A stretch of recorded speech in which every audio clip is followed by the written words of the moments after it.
الله وكفى وسلام على عباده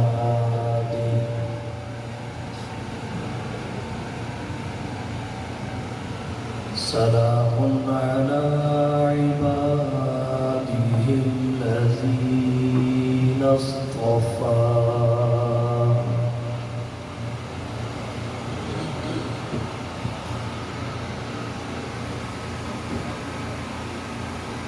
أما بعد فأعوذ بالله من الشيطان الرجيم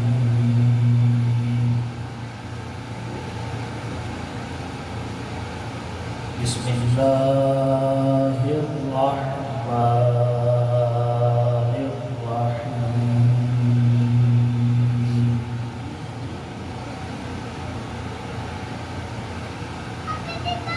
لقد من الله على المؤمنين إذ بعث فيهم رسولا من أنفسهم يتلو عليهم آياته ويزكيهم ويعلمهم الكتاب والحكمة وإن كانوا من قبل لفي ضلال مبين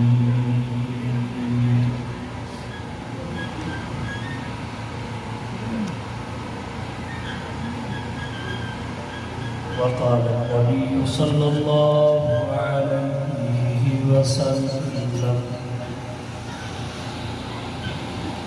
إنما بعثت معلما وقال النبي صلى الله عليه وسلم إنما بعثت لأتمم مكارم الأخلاق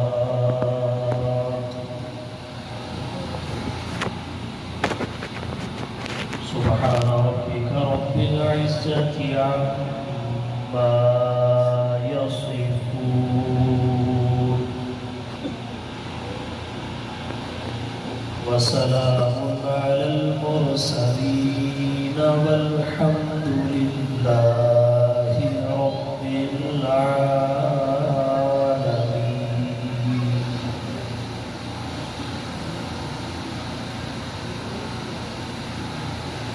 ارباب علم و دانش ارد و عقل معزز علماء کرام مشائخ اعظام عزیز بھائیوں دوستوں بزرگوں طالب علم ساتھیوں آج کی اس نشست میں مجھے سیرت النبی صلی اللہ علیہ وسلم کا مقدس محترم عنوان سونپا گیا ہے۔ میرے حضرت دامت برکاتہم العالیہ تشریف فرمان ہے، اپنے حضرت کی توجہ اور دعاؤں کی برکت سے چند معروضات آپ کی توجہ کی نظر کروں گا۔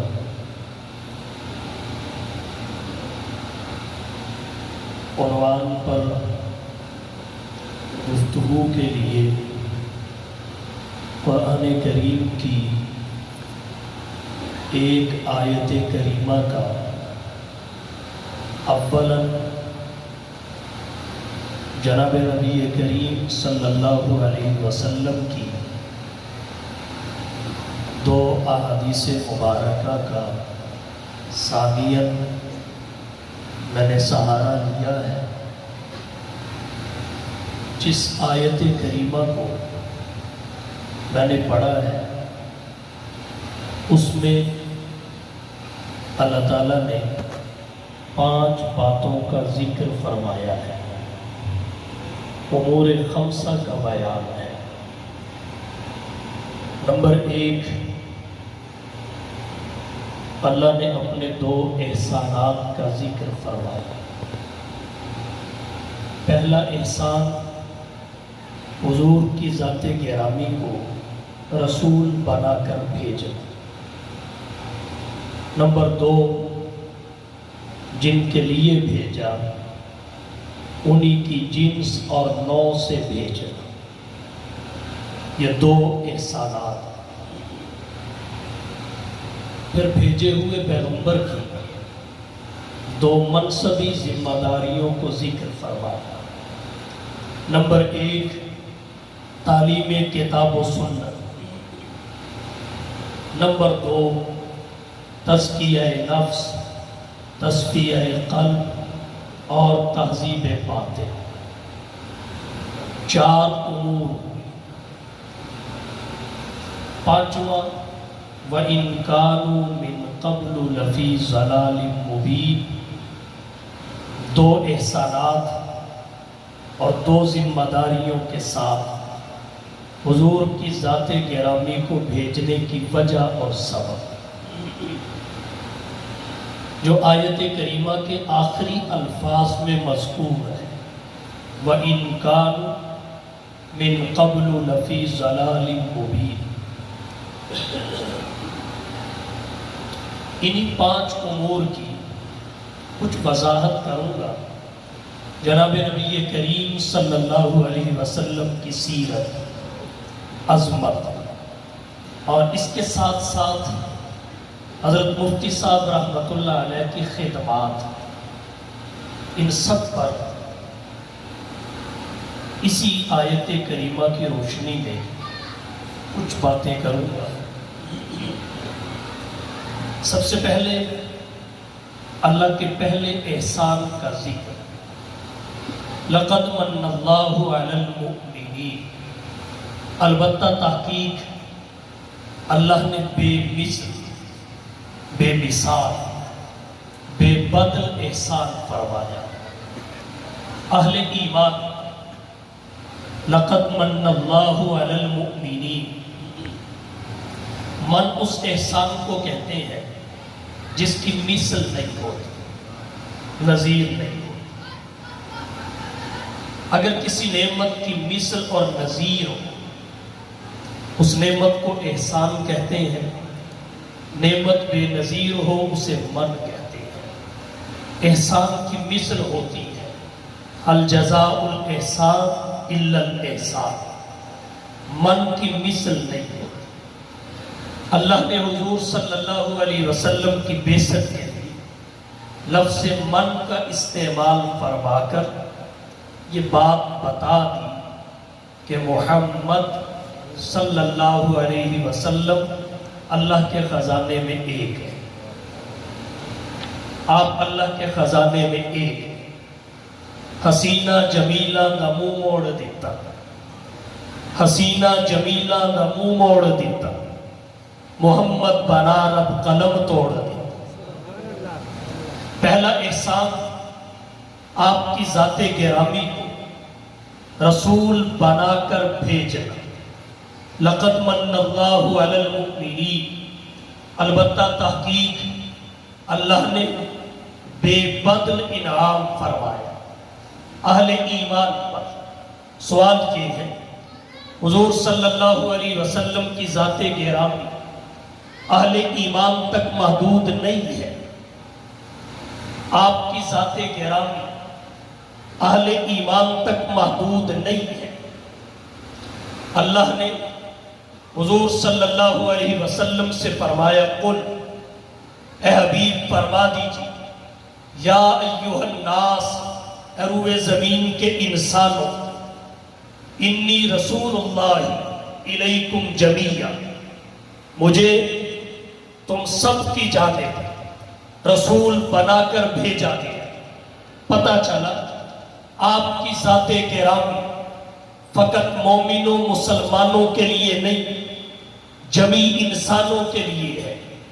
اور پھر اللہ نے ایک اور آیت کریمہ میں فرمایا وَمَا أَرْسَلْنَاكَ إِلَّا رَحْمَةً لِلْعَالَمِينَ، اے حبیب ہم نے آپ کو رحمت للعالمین بنا کر بھیجا۔ پچھلی آیت میں یا ایھا الناس، لفظ الناس کا ذکر تھا اس وجہ سے کہ آپ کی نبوت کی تعلیمات کے مکلف اصلاً انسان ہے، ان کی اتباع میں ضمناً جنات ہیں، انہیں ثقلین کہا جاتا ہے۔ یا ایھا الناس اس وجہ سے کہ آپ کی تعلیمات کا مکلف انسان ہے، وگرنہ آپ فقط انسانوں کے لیے نہیں، مومنوں مسلمانوں کے لیے نہیں، انسانوں کے لیے، پھر سب انسانوں کے لیے بھی نہیں بلکہ عالمین کے لیے، عالمین کے لیے آپ کی ذات گرامی ہے۔ جیسے رب کی ربوبیت کی کوئی حد نہیں، مصطفیٰ کی نبوت کی بھی کوئی حد نہیں۔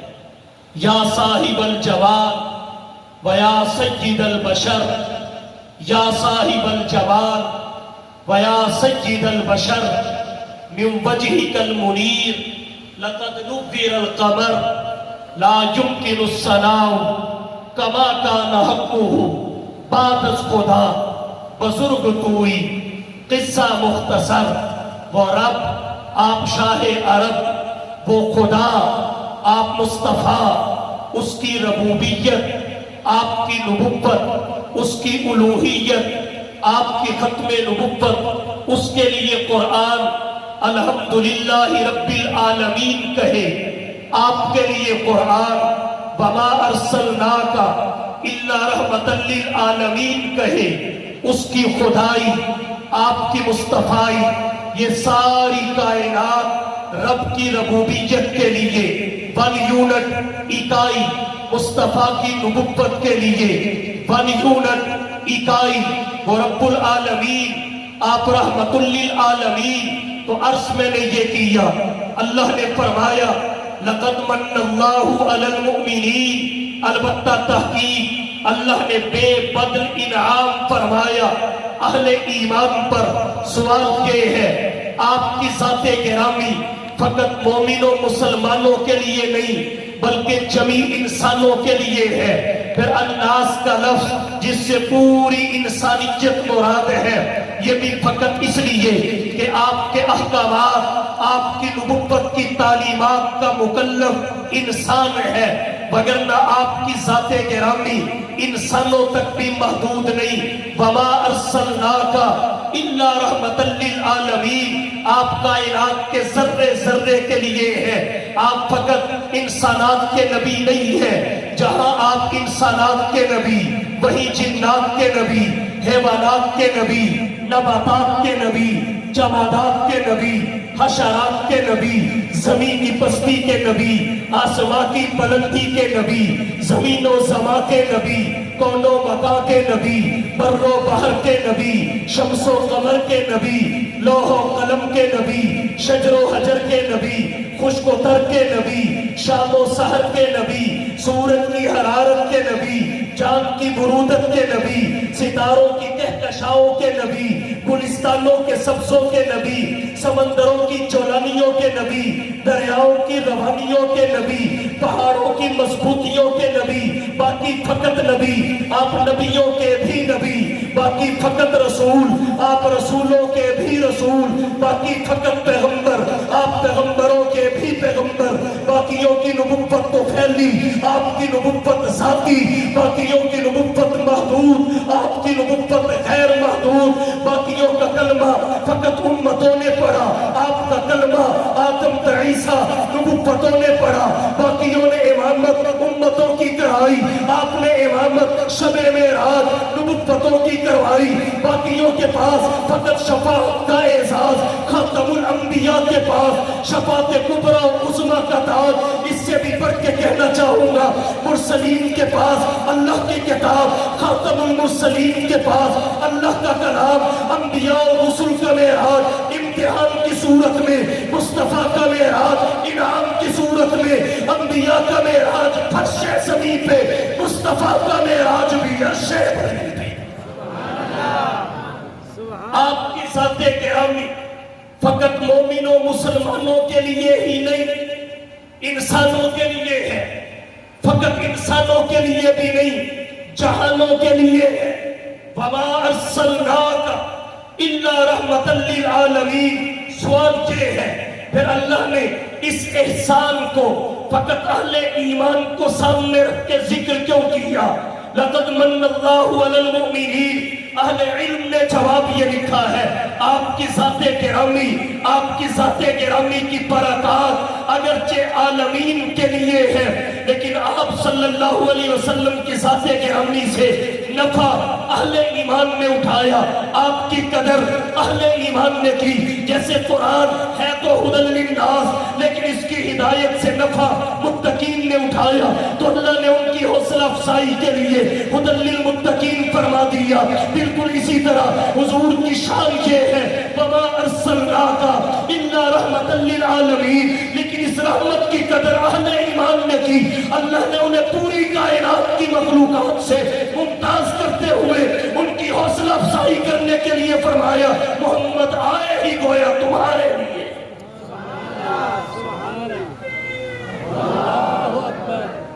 لَقَدْ مَنَّ اللَّهُ عَلَى الْمُؤْمِنِينَ، البتہ تحقیق بے مثل انعام فرمایا اللہ نے اہل ایمان پر۔ کب؟ اس بَعْثَ فِيهِمْ رَسُولًا، جس وقت ان میں ایک رسول مبعوث فرمایا، ایک رسول۔ سوال یہ ہے، رسول تو 313 ہے، ایک رسول مبعوث فرمایا، اس کا کیا مطلب؟ اس کا ایک مطلب تو یہ ہے اگرچہ رسول 313 ہے مگر 312 بنی اسرائیل میں آئے، ایک رسول بنی اسماعیل میں آیا، وہ حضور صلی اللہ علیہ وسلم ہے۔ بنی اسماعیل میں ایک ہی رسول آئے، انہیں خاتم الرسل کہا جاتا ہے۔ یہاں اللہ نے انہی کا ذکر کیا، فرمایا اس بَعْثَ فِيهِمْ رَسُولًا، ایک رسول۔ دوسرا جواب یہ ہے، باقیوں کی نبوت محمدی کے طفیل ہے، اصل میں نبوت اور رسالت حضور کی ذات گرامی کی ہے، اس لیے فرمایا اس بَعْثَ فِيهِمْ رَسُولًا، ایک رسول بھیجا۔ تیسرا جواب یہ ہے، رسول اور بھی ہے لیکن جو شان حضور کو عطا ہوئی ہے اس شان کا ایک ہی رسول ہے، اسے محمد بن عبداللہ کہتے ہیں۔ اس بَعْثَ فِيهِمْ رَسُولًا، جس وقت ان میں ایک رسول بھیجا۔ یہ پہلا احسان ہے 5 باتوں میں سے کہ اللہ نے آپ کو رسول بنا کر بھیجا۔ پہلا احسان، حضور کو رسول بنا کر بھیجا۔ سوال یہ ہے، رسول اور بھی ہے، ایک کا کیا مطلب؟ آخری بات جو میں نے عرض کی وہ یہ، اور بھی اگرچہ ہے مگر اپنی شان کا ایک ہی ہے، مثال نہیں ملتی۔ اس معاملہ میں مثال بھی وہی، ممثل لہو بھی وہی، جو شان اللہ نے آپ کو عطا فرمائی وہ کسی کو عطا نہیں فرمائی۔ اس کے چند مظاہر آپ کی توجہ کی نظر کرنا چاہتا ہوں۔ آپ کی شان کیا ہے؟ آپ کی شان یہ کہ آپ صلی اللہ علیہ وسلم وجوداً مقدم ہے۔ فرمایا اول ما خلق اللہ روحی، اللہ نے سب سے پہلے روح مصطفیٰ کو پیدا کیا، ظہوراً مؤخر ہے۔ فرمایا انا خاتم النبیین لا نبی بعدی، وجود میں تقدیم افضلیت کا باعث ہے، ظہور میں تاخیر افضلیت کا باعث ہے۔ اللہ نے دونوں افضلیتیں محمد مصطفیٰ کے دامن میں رکھنا تھی، آپ کو وجوداً مقدم فرمایا، ظہوراً مؤخر فرمایا، حصول نبوت کے اعتبار سے اول فرمایا۔ بانی دارالعلوم دیوبند، حجت الاسلام والمسلمین، قاسم العلوم والخیرات، منبع فیوز و برکات، صاحب آب حیات حضرت مولانا محمد قاسم ننوتوی رحمت اللہ علیہ نے حضور کی نبوت کو ذاتی قرار دیا ہے۔ ترتیب میں ذاتی مقدم ہوتی ہے، اس لیے حضور تحصیل نبوت میں اول ہے، حصول نبوت میں اول ہے۔ تو عرش فیصلے نے یہ کیا رسول اور بھی ہے، ایک رسول کا مطلب یہ ایک شان کا ایک ہے، اپنے مرتبے کا ایک ہے، مثال نہیں ملتی۔ ولد مختونا، پیدا ہوئے تو مختون تھے، ما بقا ظلہ علی الارض، آپ کا سایہ تو تھا مگر زمین پہ نہیں پڑتا تھا کہ نبی کے سائے پہ بھی کسی کا قدم آ جائے۔ شان آپ کی کیا ہے؟ ما ظہر بولہ علی الارض، اللہ نے آپ کے بول و براز کو زمین پہ ظاہر نہیں ہونے دیا۔ لم یجلس الذباب علیہ قط، آپ کے جسم انور پہ مکھی بھی کبھی نہ بیٹھی۔ یہاں ایک بات کی وضاحت کرنا چاہتا ہوں، یہ نہیں کہ نبی کے جسم پہ ناپاک مکھی نہیں بیٹھی، وہ تو قریب سے بھی نہیں گزر سکتی۔ حضور کی ذات گرامی کے بدن پہ پاک مکھی بھی نہیں بیٹھی، کیونکہ وہ نبی کے شایان شان نہیں، نبی کے شان کے لائق نہیں۔ اس لیے مطلقاً لم یجلس الذباب علیہ قط، آپ کے جسم انور پہ مکھی بھی کبھی نہ بیٹھی، پاک ہو تب بھی نہ بیٹھی، کیونکہ شایان شان نہیں تھی۔ یہاں یہ نقطہ عرض کرنا چاہوں گا، اگر مکھی نبی کی شان کے لائق اور مناسب نہیں، وہ نبی کے بدن پہ نہیں بیٹھتی، تو پھر یاد رکھیے ازواج مطہرات جو نبی کے بستر پہ آئی ہے، ازواج مطہرات جو نبی کے حجروں میں رہی ہے، ازواج مطہرات جو نبی کے نکاح میں آئی ہے، ان کی طہارت اور پاکیزگی پہ شک کیسے کیا جا سکتا ہے؟ معلوم یہ ہوا نبی کے تمام حرم پاک ہے، خدیجہ بھی پاک ہے، حفصہ بھی پاک ہے، زینب بنت جحش بھی پاک ہے، زینب بنت خزیفہ بھی پاک ہے، عائشہ بھی پاک ہے، ماریہ بھی پاک ہے۔ محمد مصطفیٰ کے نکاح میں آئی ہی وہ خواتین ہیں جو پاک ہیں، اور ان کی پاکی کو مصطفیٰ نے نہیں، خدا نے جانچا، خدا نے جانچا۔ اس باس فیہم رسولا، جس پر ان میں ایک رسول بھیجا، کیا مطلب؟ ایک رسول کا، اپنی شان کا اکیلا۔ یہ شان کس کی ہے؟ لم یجلس الذباب علیہ قط، آپ کے جسم انور پر مکھی بھی کبھی نہ بیٹھی۔ ولم یتصاب قط، آپ کو چبائی بھی کبھی نہ آئی۔ لم یہرب دابۃ رکبھا قط، جس سواری پہ قدم رکھ دیا وہ سواری کبھی نافرمان نہیں ہوئی۔ جس سواری پہ مصطفیٰ کے قدم آ جائے وہ سواری نافرمان نہیں ہوتی، وہ سواری سرکش نہیں ہوتی۔ تو جس کا ہاتھ محمد کے ہاتھوں پہ آ جائے وہ نافرمان کیسے ہو سکتا ہے؟ جس سواری پہ مصطفیٰ کا قدم آ جائے وہ بدعتی نہیں، سرکش نہیں ہوتی، نافرمان نہیں ہوتی۔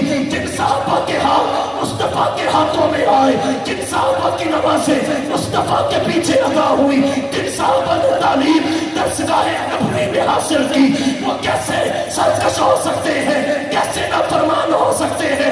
یہ بات اللہ نے بھی کہی ہے، ان سے زیادہ محمد کا فرما بردار کوئی نہیں۔ لم یعرب دابۃ رکبھا قط، شان آپ کی کیا ہے؟ ولم یحتلم قط، سوتے ہوئے کبھی کپڑے ناپاک نہیں ہوئے، یہ شان ہے آپ کی۔ لم یحتلم قط، سوتے ہوئے کبھی بھی آپ کے کپڑے ناپاک نہیں ہوئے۔ اور کہتا صاحب مشکات نے حدیث ذکر کی، کان ینظر من خلفہ کما ینظر من امامہ، حدیث کے شارحین نے لکھا جب تک حضور نماز میں ہوتے تھے شان نبوت یہ ہوتی تھی جیسے آگے سے دیکھتے ویسے ہی پیچھے سے دیکھتے۔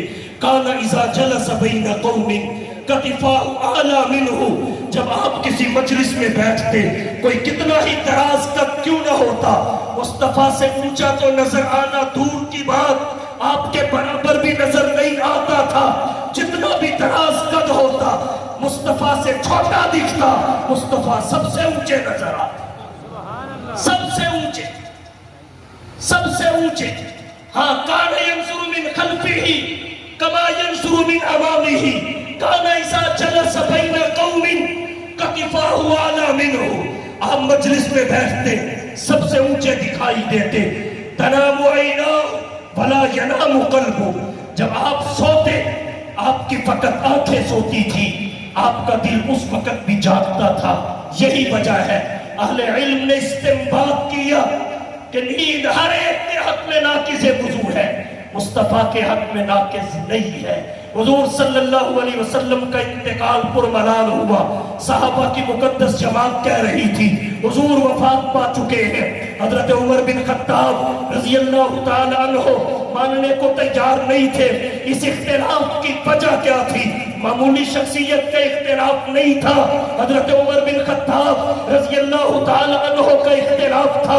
کون عمر بن خطاب؟ شاہ ولی اللہ محدث دہلوی رحمہ اللہ سے کسی نے سوال کیا حضرت عمر میں اور باقی صحابہ میں فرق کیا ہے؟ حضرت ولی اللہ دہلوی رحمہ اللہ فرماتے ہیں باقی صحابہ مصطفیٰ کے مرید ہیں، فاروق اعظم محمد کی مراد ہے۔ معمولی ہستی کا اختلاف نہیں تھا۔ مسلم شریف کی حدیث ہے، حضور صلی اللہ علیہ وسلم نے فرمایا قد کان قبلکم فی الامم محدثون فإن یک فی امتی منہم احد فإن عمر بن الخطاب منہم۔ پہلی امتوں میں محدث ہوا کرتے تھے، اگر میری امت میں کوئی محدث ہے تو عمر بن خطاب ہے۔ سوال یہ ہے محدث کسے کہتے ہیں؟ امام مسلم نے لکھا قال ابن وہب تفسیر محدثون ملہمون، محدث ملہم کو کہتے ہیں سچے صاحب الہام کو۔ سچا صاحب الہام کون ہوتا ہے؟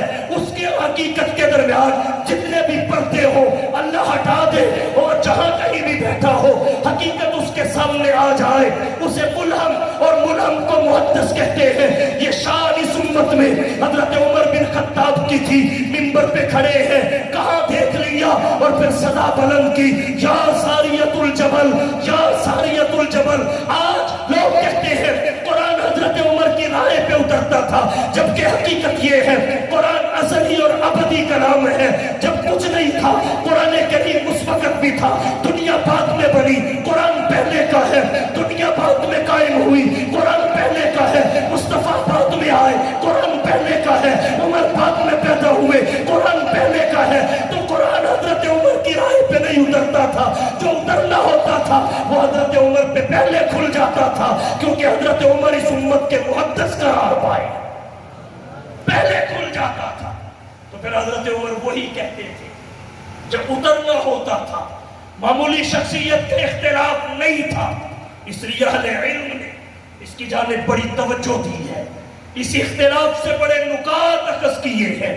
ایک اور عرض کر دیتا ہوں، حضرت عمر بن خطاب کا اختلاف کیوں تھا؟ وہ ماننے کو تیار نہیں تھے۔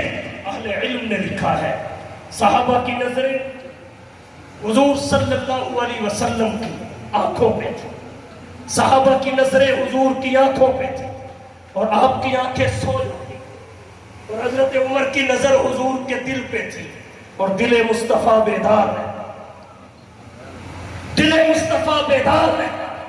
تنام عیناہ فلا ینام قلب، جب آپ سوتے آپ کی فقط آنکھیں سوتی تھی، آپ کا دل جاگتا تھا۔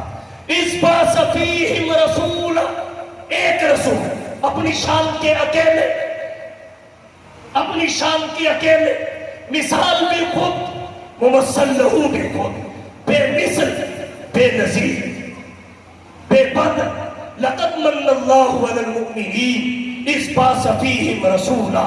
یہاں ایک بات اور عرض کرتا چلو رسول تو دیگر بھی تھے، ان کو بھیج کر اللہ نے اس اسلوب میں، اس انداز میں ان کی بعثت کا ذکر نہیں کیا جس انداز اور اسلوب میں حضور کی بعثت کا ذکر کیا۔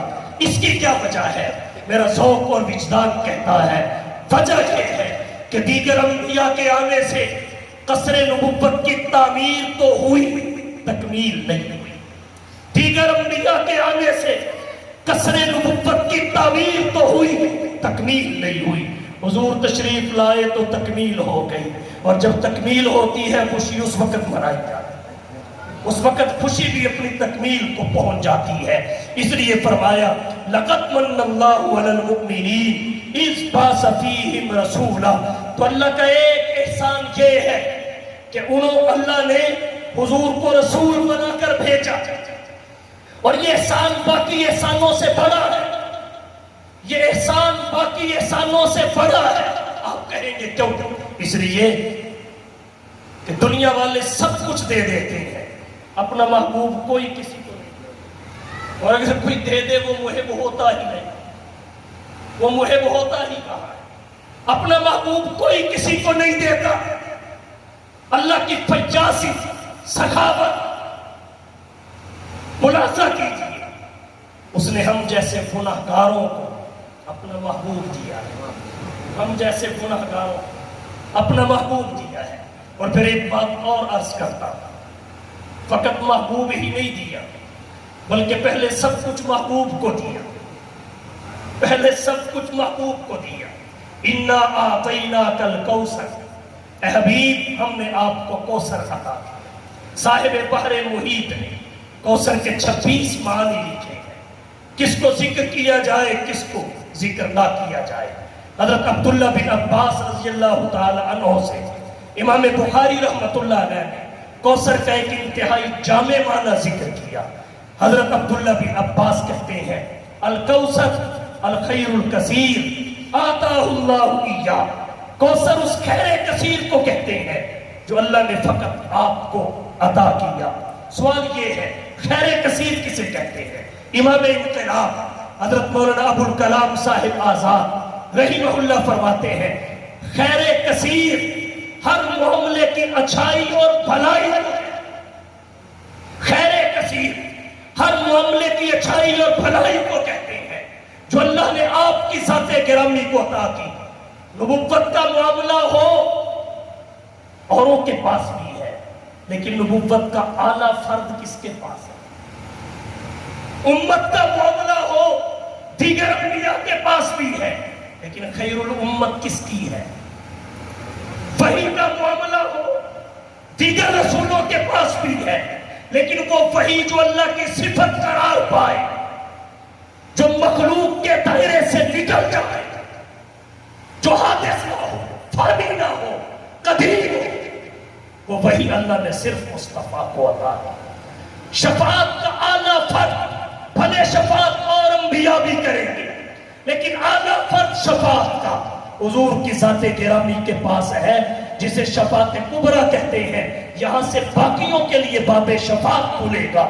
تو خیر کثیر ہر معاملے کی اچھائی اور بھلائی کو کہتے ہیں جو اللہ نے مصطفیٰ کے دامن میں رکھ دی۔ اللہ نے پہلے سب کچھ مصطفیٰ کو عطا کیا جو مصطفیٰ کے شایان شان تھا۔ جب مصطفیٰ کا دامن نعمتوں سے بھر گیا تو ان ساری نعمتوں اور عظمتوں سمیت اپنا محبوب ہمیں عطا کر دیا۔ اس سے بڑا احسان کیا ہو؟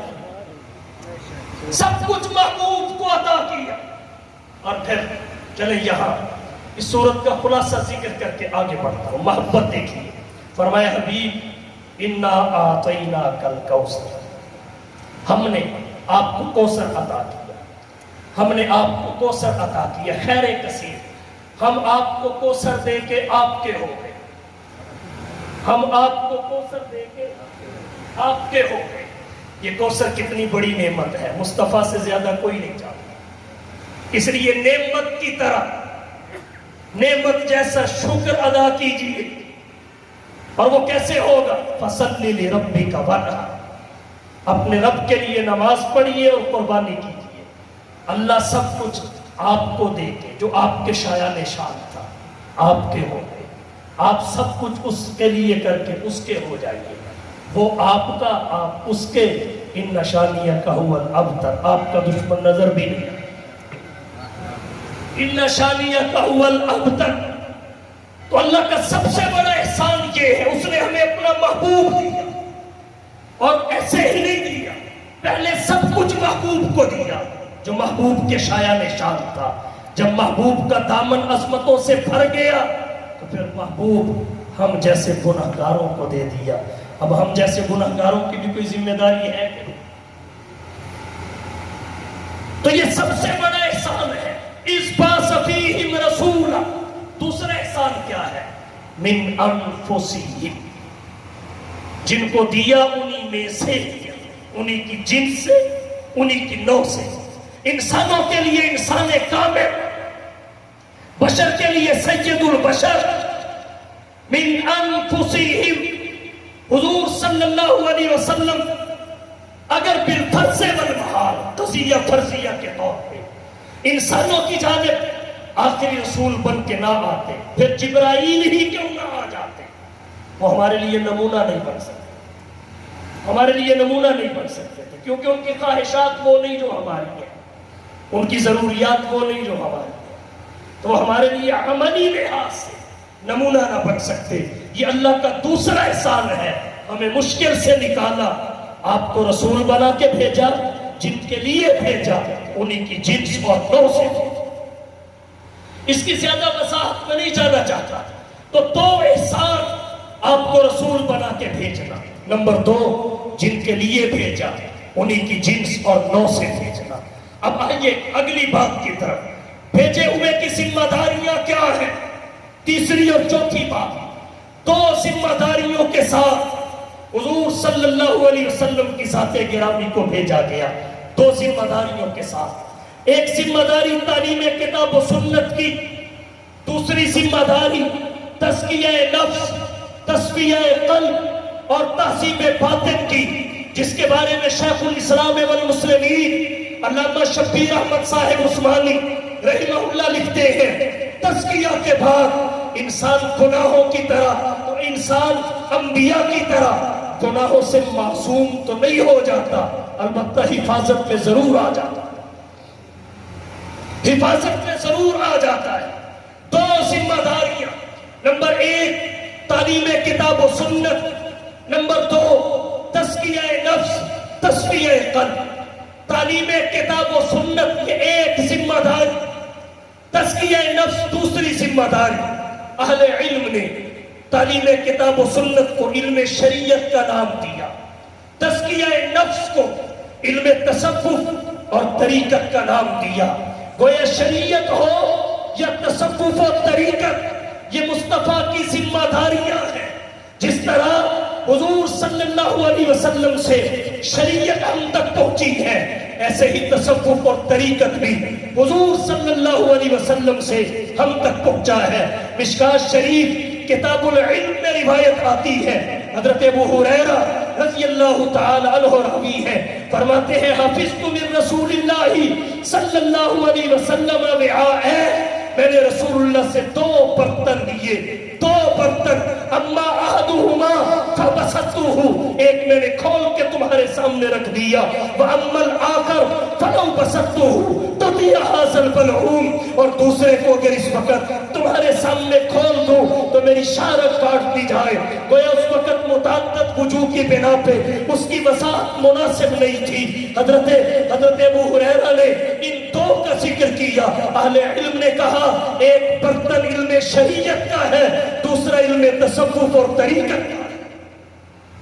حضور سے دونوں آئے، 2 ذمہ داریاں حضور کی، تعلیم کتاب و سنت، نمبر 2 تزکیہ نفس۔ لیکن آج بہت سارے دوست ان 2 ذمہ داریوں کے معاملہ میں اور ان سے مستفاد 2 علوم کے معاملہ میں، علم شریعت، علم تصوف و طریقت، اس کے بارے میں افراط تفرید کا شکار ہے۔ ایک طبقہ وہ ہے جو بیت تصوف و طریقت کو واجب اور لازم قرار دیتا ہے اور فرائض و واجبات کی پرواہ نہیں کرتا، اور دوسرا وہ ہے جو اسے بدعت قرار دیتا ہے۔ یہ دونوں مریض ہیں، دونوں مریض ہیں۔ تندرست وہ ہے جو دونوں کو مانتا ہے اور دونوں سے اپنا حصہ لیتا ہے، دونوں کو مانتا ہے اور دونوں سے اپنا حصہ لیتا ہے۔ ان میں تضاد نہیں ہے، تباین نہیں ہے، ان میں فرق اعتباری ہے، حقیقت میں یہ لازم و ملزوم ہے، اور اہل علم نے یہ بات واضح طور پہ لکھی ہے۔ شیخ الاسلام حضرت زکریا انصاری رحمہ اللہ فرماتے ہیں الشریعت ظاہر الحقیقت والحقیقت باطن الشریعت وہما متلازمتان لا یتم احدہما الا بالآخر۔ اور یہی بات علامہ ابن عابدین شامی نے لکھی، الطریقت والشریعت متلازمتان، لازم و ملزوم ہے۔ امام ربانی حضرت مجدد الفسانی رحمہ اللہ نے بھی یہی کہا کہ دونوں ہماری ضرورت ہے، دونوں ہماری ضرورت ہے۔ اور پھر یہ کہا تصوف و طریقت شریعت کے تابع ہے. کل طریقت ردت الشریعت فہو زندقۃ والحاد. دونوں ہماری ضرورتیں ہیں. اگر ہم نے ایک سے منہ موڑ لیا تو کامل نہیں ہو سکیں گے. ایک سے منہ موڑ لیا تو یہ تکمیل دین کو چیلنج ہوگا. ان میں فرق اعتباری ہے، فرق اعتباری ہے. شریعت یہ حقیقت کا ظاہر ہے، حقیقت یہ شریعت کا باطن ہے. جیسے ایک برتن کا ظاہر بھی ہوتا ہے باطن بھی ہوتا ہے، دین کا بھی ایک ظاہر ہے ایک باطن ہے. ظاہر کو علم شریعت کہتے ہیں، باطن کو علم تصوف اور طریقت کہتے ہیں. دونوں ہماری ضرورت ہے اور علماء کو یہ بات سمجھنے کی ضرورت ہے. میرے طالب علم بھائیوں کو یہ بات سمجھنے کی ضرورت ہے تاکہ ہم اللہ کے نبی کے کسی بھی علم سے، اللہ کے نبی کی کسی بھی برکت سے محروم نہ ہو سکے. ان میں تباین نہیں ہے، تباین نہیں ہے. کسی نے کیا خوب کہا، سنو دو ہی لفظوں میں مجھ سے یہ راز، سنو دو ہی لفظوں میں مجھ سے یہ راز. غالباً اکبر الہبادی رحمہ اللہ نے کہا، سنو دو ہی لفظوں میں مجھ سے یہ راز. شریعت وضو ہے، طریقت نماز. شریعت در محفل مصطفیٰ، طریقت عروج دل مصطفیٰ. شریعت میں ہے صورت فتح بدر، طریقت میں ہے مانا شک صدر. شریعت میں ہے کیلو کالے حبیب، طریقت میں ہے حسن و جمال حبیب. نبوت کے اندر ہے دونوں ہی رنگ، ابس ہے یہ صوفی و ملا کی جات. سبحان اللہ. اللہ نے قرآن میں فرمایا حضور کی دو منصبی ذمہ داریاں ہیں. ایک تعلیم کتاب و سنت، حضور نے فرمایا انما بعثت معلم. دوسری تزکیہ نفس، آپ نے فرمایا انما بعثت لأتمم مکارم، انما بعثت لأتمم مکارم الاخلاق. اور یہاں ایک بات اور بھی عرض کر دوں، جس طرح ہمارے مدارس میں پڑھائے شریعت کا علم جاتا ہے مقصودی طور پر، اصلاً شریعت کا علم پڑھایا جاتا ہے، لیکن یہ مطلب نہیں وہاں تصوف و طریقت نہیں ہوتی ہے.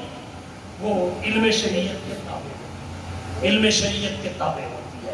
اب اصلاً اگر کسی نے شریعت کا علم سیکھنا ہے وہ مدرسہ میں جائے گا. مدرسہ بالکل اسی طرح اگر کسی نے تصوف اور طریقت سے فیض یاب ہونا ہے وہ اصلاً خانقاہ میں جائے گا. خانقاہ میں اصل میں تصوف اور طریقت ہے، عمل ہے، اس میں اخلاص کی روح پھونکی جاتی ہے. وہاں علم عمل کے راستے سے آتا ہے.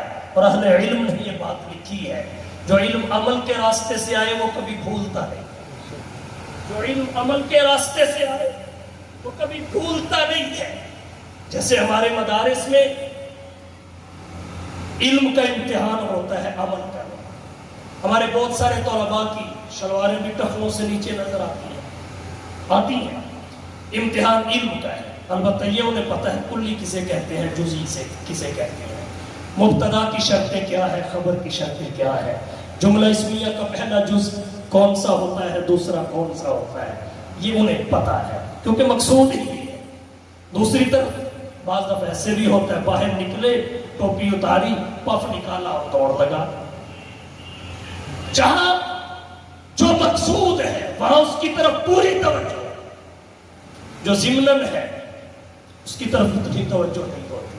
جب خانقاہوں کا رخ کیا جائے وہاں مقصود ہی عمل اور اس میں اخلاص ہے تو وہاں کلی اور جزئی نہیں سنی جاتی. فعل اور فاعل کا نہیں پوچھا جاتا، مبتدا اور خبر کا معلوم نہیں کیا جاتا. وہاں شیخ کی نظر ہوتی ہے یہ جوتا پہلے دایاں پاؤں میں پہنتا ہے یا بایاں پاؤں میں، دایاں میں پہلے پہنتا ہے یا بایاں میں. کوئی کام شروع کرنے لگا ہے دائیں طرف سے شروع کرتا ہے یا بائیں طرف سے. تو پھر وہاں اس کا امتحان ہوتا ہے. تو پھر جو عادات وہاں پختہ ہوتی ہیں شاید یہ عادات ادھوری پڑھ کے پختہ نہیں. اس لیے مدرسہ ہماری ضرورت ہے، لیکن فقط مدرسہ سے انسان کامل نہیں بنتا. اگر مدرسہ سے کامل بنتا تو اس دور میں دارالعلوم دیوبند سے فارغ التحصیل علماء کو مشائخ کی خدمتوں میں کبھی نہ لے جائے، ضروری ہے۔ تو آج بھی قرآن کریم کی اس آیت میں حضور کی جو دو ذمہ داریاں بیان کی گئی، ان دونوں کو سامنے رکھ کے ہمیں غور کرنا چاہیے کہ علم شریعت کے ساتھ ساتھ علم تصوف و طریقت، علم پھر عمل اور پھر اس میں اخلاص، یہ ہماری ضرورت ہے۔ حضور صلی اللہ علیہ وسلم سے یہ ہمیں وراثت میں ملی ہے۔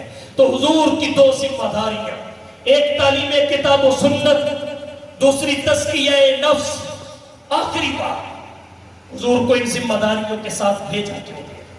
فرمایا وَإِن كَانُوا مِن قَبْلُ لَفِي ضَلَالٍ مُبِينٍ، وَإِن كَانُوا مِن قَبْلُ لَفِي ضَلَالٍ مُبِينٍ، بے شک آپ کی بعثت سے قبل، آپ کی تشریف آوری سے قبل،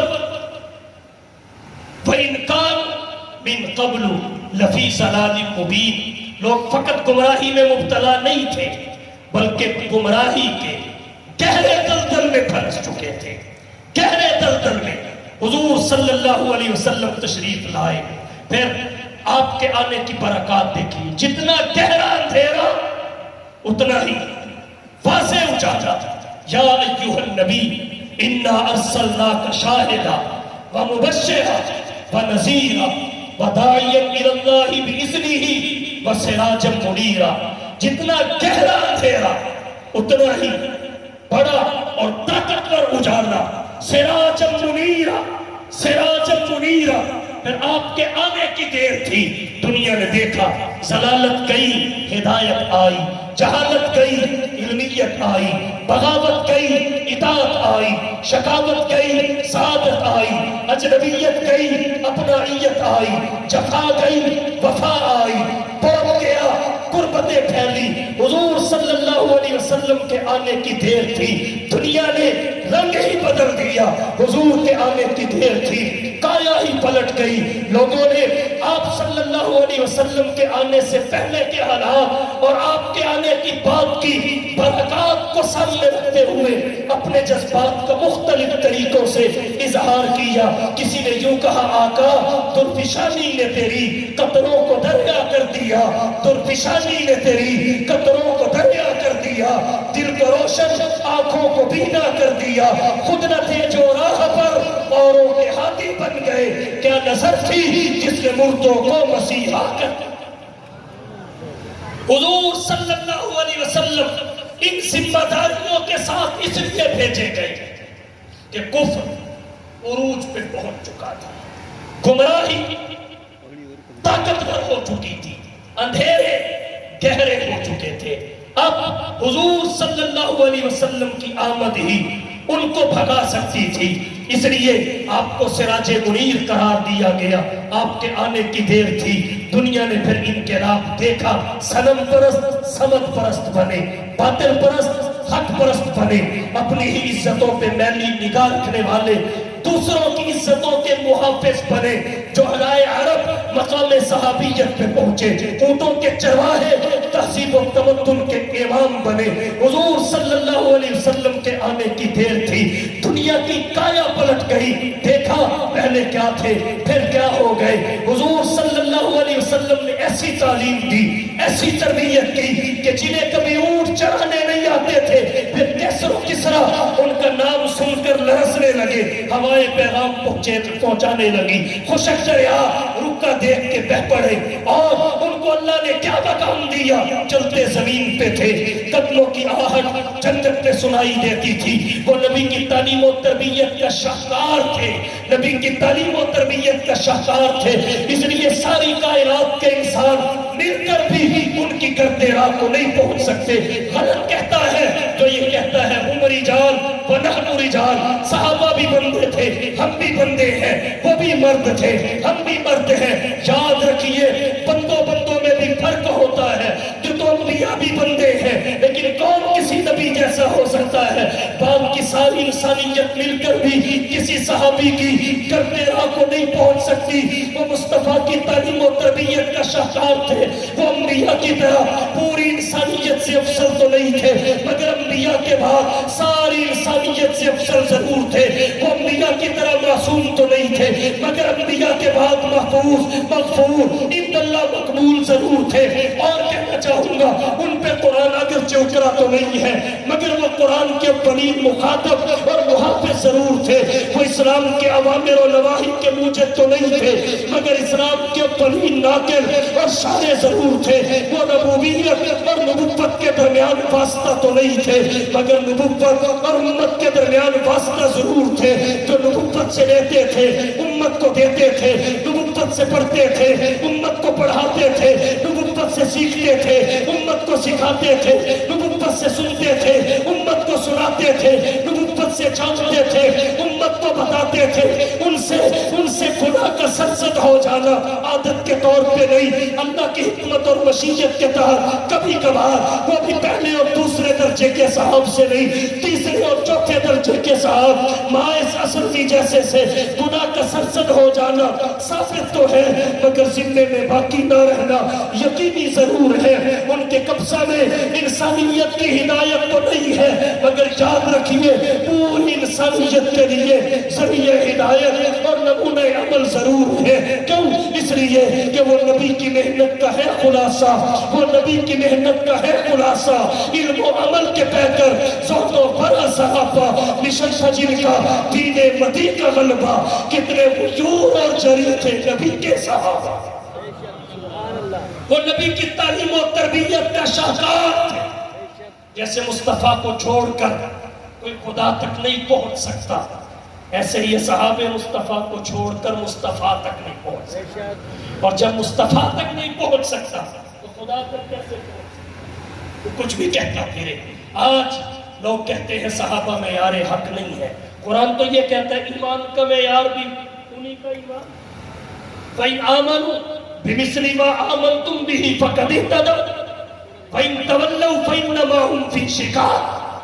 شریعت تو یہ کہتی ہے عمل کا معیار صحابہ تھا, اس لیے کہ نبی کے عمل میں خصوصیت کا احتمال ہے, طبیعت کا احتمال ہے, صحابہ کا احتمال ہے.